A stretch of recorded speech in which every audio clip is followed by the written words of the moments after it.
விநாயகரை சனி பகவான் பிடிக்க முடியாமல் போனதற்கு புராணங்களில் ஒரு கதை சொல்லப்படுகிறது. அதாவது சனி பகவானுக்கு விநாயகரை பிடிக்க வேண்டிய காலம் வந்தது. விநாயகரை பிடிக்க வந்தார் சனீஸ்வரன். விநாயகர் பெருமானே, என் கடமைப்படி நான் உங்களை 7.5 நாட்கள் பிடிக்க வேண்டிய காலம் இது. அதற்கான பலன்களை நீங்கள் அனுபவிக்க வேண்டும். என் கடமையை செய்ய நீங்கள் அனுமதிக்க வேண்டும் என்றார். விநாயகர் மறுக்கவில்லை. நீங்கள் உங்கள் கடமையை செய்யுங்கள். நான் என் தாயிடம் சென்று நீங்கள் என்னை பிடிக்க இருப்பதை சொல்லிவிட்டு வருகிறேன். நீங்கள் நாளை என்னை வந்து பிடித்து கொள்ளலாம் என்று சொன்னார்.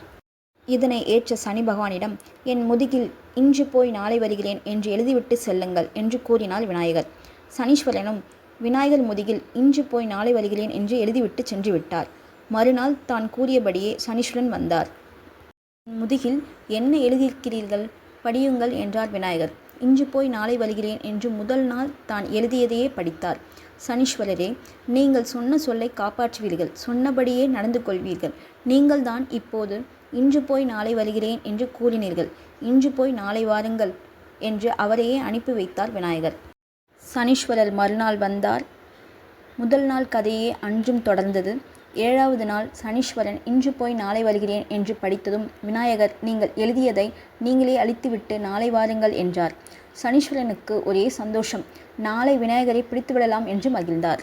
அவர் மனதில் நினைத்ததை புரிந்து கொண்ட விநாயகர், சனீஸ்வரரே, நீங்கள் கூறிய 7.5 நாட்கள் இன்றோடு முடிந்துவிட்டது. நாளை நீங்கள் என்னை பிடிக்க முடியாது என்று கூறினார்.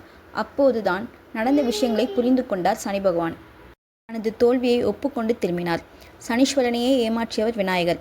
7.5 சனியால் பாதிக்கப்பட்டவர்கள் விநாயகரை வணங்கினால் போதும், அவர்களுக்கு சனி எந்த பாதிப்பையும் ஏற்படுத்தாது. நன்றி, வணக்கம்.